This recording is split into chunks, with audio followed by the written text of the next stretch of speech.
कैसे हैं आप सब। मैं हूँ पायल, आपका स्वागत करती हूँ। आज है मंडे और दिन की शुरुआत हो रही है एक नई कहानी के साथ।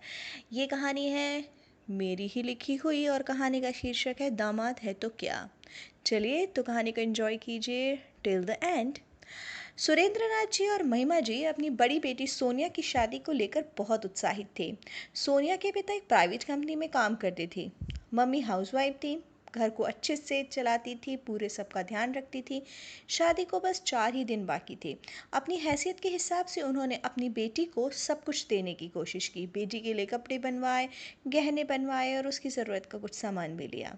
सोनिया के दादा दादी भी खुश थे। सोनिया की बुआ फूफा जी भी आ गए। सभी ने उनका स्वागत किया। भाई घर के दामाद होने के नाते उन्हें तो सबसे ज़्यादा मान सम्मान मिलना ही था। 2 दिन के बाद बेटी को दिए जाने वाले शगुन सामान को सजाकर सभी लोगों को दिखाया गया। सोनिया की बुआ, चाची, मासी, मामा सभी आए हुए थे।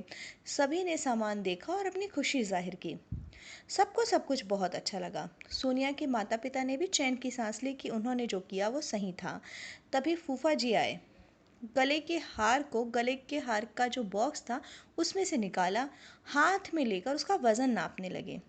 सभी देख रहे थे, कोई कुछ नहीं बोला। फिर फूफा जी बोले, साले साहब, ये हार तो 6-7 तोले के करीब लग रहा है।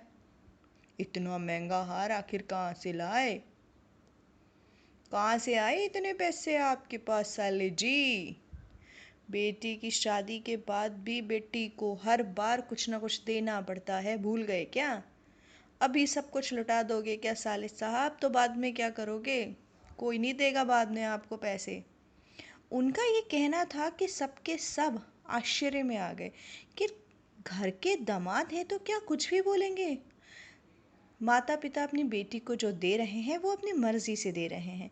फिर ये बात बिना जाने कि उन्होंने ये हार किस तरह से खरीदा है, उनके मुंह में जो आया वो कहते चले जा रहे हैं। तभी सोनिया की माँ सामने आई।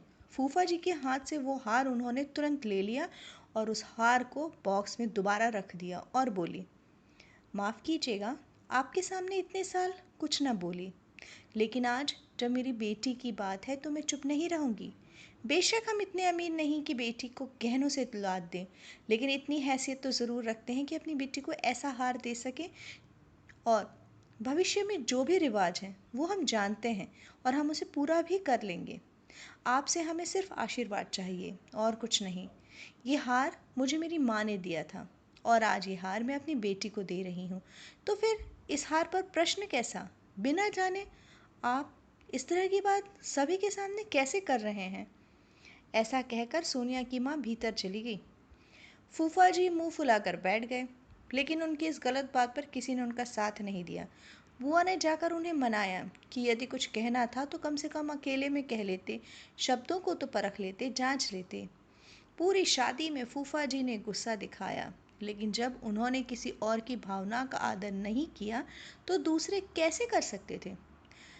कुछ सालों की नाराज़गी तो फूफा जी ने ज़रूर दिखाई, अपनी गलती भी नहीं मानी, लेकिन कहते हैं ना, हर ज़ख्म को भर देता है ये वक्त।